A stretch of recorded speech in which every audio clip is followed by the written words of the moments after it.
Madam గారు మీ పేరు? నా పేరు మణి అండి. ఏం చేస్తుంటారండి మీరు? నేను ఖాళీగానే ఉన్నాను ప్రస్తుతం. ఓకే, ఇక్కడ జాబ్ మేళా పెడుతున్నారని ఎట్లా తెలిసిందండి ఇన్ఫర్మేషన్ మీకు? అంటే ఫోన్లో వచ్చేసింది కదా, ఎక్కడికక్కడికి ఫోన్లో అట్లా వచ్చేసినాయి కదా, అట్లా చూసారా? చూసి వచ్చి. ఏంటంటే ఎడ్యుకేషనల్ బ్యాక్గ్రౌండ్ ఏంటండి మీది? ఎంబీఏ చేశాను. ఎప్పుడు అయ్యారండి పాస్ అవుట్ మీరు? బ్యాక్ 7 years అయింది. మరి 7 years నుండి ఇప్పుడు వరకు ఖాళీగా ఉన్నారా లేదంటే ఆల్టర్నేట్ ఏదైనా జాబ్ చేస్తున్నారండి? అంటే ఖాళీగానే ఉన్నాం. ఈ వాలంటీర్ ఒకటి వస్తే చేసాము. చేసి అప్పుడు వాలంటీర్ అంటే వైసీపీ గవర్నమెంట్ లో.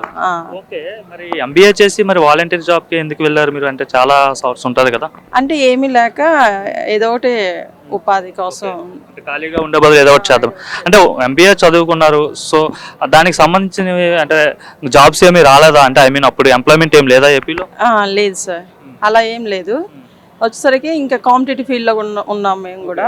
కాంపిటేటివ్ ఫీల్డ్లో ఉండి ఎగ్జామ్ ప్రిపేర్ అవుతాం. ఏమైనా వచ్చాయండి గత గవర్నమెంట్లో? తీసారా నోటిఫికేషన్స్ ఏమైనా? లాస్ట్లో కానిస్టేబుల్స్ ఎస్ఐ ఒకటి తీసారు కదండి, దానికి కూడా అయిపోయినట్టున్నాయి కదా. ఆ గవర్నమెంట్ అయితే కంప్లీట్ చేయలేదు.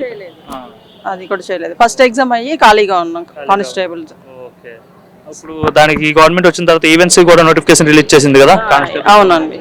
ఎట్లా అనిపిస్తుంది? ఎలా ఉంది గవర్నమెంట్ ప్రస్తుతం దీనికోసం చూసుకుంటే? ఏదైతే జాబ్ మేళా చూసుకుంటే ఎట్లా పెడుతున్నారు? రావటం ఫస్ట్ లోనే జాబ్ మేళా కండక్ట్ చేయడం మంచిగా అనిపించింది సార్. ఇలాంటివి చేయడం వల్ల ఎవరైతే అన్ఎంప్లాయ్స్ ఉన్నారో వాళ్ళందరికీ యూజ్ అవుతుంది కదండి. యూజ్ అవుతుందని అనుకుంటున్నాం. ఇప్పుడు ఇస్తే కానీ తెలియదు కదా, ఇప్పుడు తీసుకుంటే కానీ అర్థమైంది. చాలా మందికి ఆల్రెడీ ఇంటర్వ్యూస్ ఫేస్ అయ్యి సెలెక్ట్ అయిన వాళ్ళకి కూడా ఆఫర్ లెటర్స్ ఎక్కడే ఇచ్చేస్తున్నారు కదా. ఇస్తున్నారు, ఇప్పుడే విన్నాము. ఫేక్ అనుకోవడానికి లేదు. ఫేక్ అనుకోవడానికి లేదు. ఎలా ఉంది ఈ గవర్నమెంట్? అంటే గత గవర్నమెంట్ లో 5 ఏళ్ళు మీరు వాలంటీర్ గా పనిచేశారు.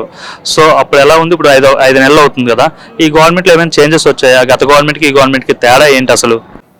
మేడం గారు మీ పేరు? నా పేరు మణి అండి. ఏం చేస్తుంటారండి మీరు? నేను ఖాళీగానే ఉన్నాను ప్రస్తుతం. ఓకే, ఇక్కడ జాబ్ మేళా పెడుతున్నారని ఎట్లా తెలిసిందండి ఇన్ఫర్మేషన్ మీకు? అంటే ఫోన్లో వచ్చేసింది కదా, ఎక్కడికక్కడికి ఫోన్లో అట్లా వచ్చేసినాయి కదా, అట్లా చూసి వచ్చి. ఏంటంటే ఎడ్యుకేషనల్ బ్యాక్గ్రౌండ్ ఏంటండి మీది? ఎంబీఏ చేశాను. ఎప్పుడు అయ్యారండి పాస్ అవుట్ మీరు? బ్యాక్ 7 years అయింది. మరి 7 years నుండి ఇప్పుడు వరకు ఖాళీగా ఉన్నారా లేదంటే ఆల్టర్నేట్ ఏదైనా జాబ్ చేస్తున్నారండి? అంటే ఖాళీగానే ఉన్నాం. ఈ వాలంటీర్ ఒకటి వస్తే చేసాము. చేసి అప్పుడు వాలంటీర్ అంటే వైసీపీ గవర్నమెంట్ లో. ఓకే, మరి ఎంబీఏ చేసి మరి వాలంటీర్ జాబ్ కి ఎందుకు వెళ్ళారు మీరు? అంటే చాలా సోర్స్ ఉంటది కదా. అంటే ఏమీ లేక ఏదో ఒకటి ఉపాధి కోసం ఖాళీగా ఉండే బదులు ఏదో ఒకటి చేద్దాం అంటే ఎంబీఏ చదువుకున్నారు. సో దానికి సంబంధించినవి అంటే జాబ్స్ ఏమీ రాలేదా? అంటే ఐ మీన్ అప్పుడు ఎంప్లాయ్మెంట్ ఏం లేదా ఏపీలో? లేదు సార్, అలా ఏం లేదు. వచ్చేసరికి ఇంకా కాంపిటేటివ్ ఫీల్డ్లో ఉన్నాం మేము కూడా. కాంపిటేటివ్ ఫీల్డ్లో ఉండి ఎగ్జామ్ ప్రిపేర్ అవుతాం. ఏమైనా వచ్చాయండి గత గవర్నమెంట్ లో? తీసారా నోటిఫికేషన్స్ ఏమైనా? లాస్ట్లో కానిస్టేబుల్స్ ఎస్ఐ ఒకటి తీసారు కదండి, దానికి కూడా అయిపోయినట్టున్నాయి కదా. ఆ గవర్నమెంట్ అయితే కంప్లీట్ చేయలేదు. అది కూడా చేయలేదు. ఫస్ట్ ఎగ్జామ్ అయ్యి ఖాళీగా ఉన్నాం కానిస్టేబుల్. ఓకే, ఇప్పుడు దానికి గవర్నమెంట్ వచ్చిన తర్వాత ఈవెంట్స్ కూడా నోటిఫికేషన్ రిలీజ్ చేసింది కదా. అవునండి. ఎట్లా అనిపిస్తుంది? ఎలా ఉంది గవర్నమెంట్ ప్రస్తుతం దీనికోసం చూసుకుంటే? ఏదైతే జాబ్ మేళా చూసుకుంటే ఎట్లా పెడుతున్నారు? రావటం ఫస్ట్ లోనే జాబ్ మేళా కండక్ట్ చేయడం మంచిగా అనిపించింది సార్. ఇలాంటివి చేయడం వల్ల ఎవరైతే అన్ఎంప్లాయ్స్ ఉన్నారో వాళ్ళందరికీ యూజ్ అవుతుంది కదండి. యూజ్ అవుతుందని అనుకుంటున్నాం. ఇప్పుడు ఇస్తే కానీ తెలియదు కదా, ఇప్పుడు తీసుకుంటే కానీ అర్థమైంది. చాలా మందికి ఆల్రెడీ ఇంటర్వ్యూస్ ఫేస్ అయ్యి సెలెక్ట్ అయిన వాళ్ళకి కూడా ఆఫర్ లెటర్స్ ఎక్కడే ఇచ్చేస్తున్నారు కదా. ఇస్తున్నారు, ఇప్పుడే విన్నాము. ఫేక్ అనుకోవడానికి లేదు.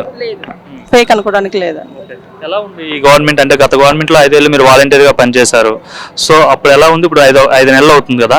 ఈ గవర్నమెంట్ లో ఏమైనా చేంజెస్ వచ్చాయా? గత గవర్నమెంట్ కి ఈ గవర్నమెంట్ కి తేడా ఏంటి అసలు?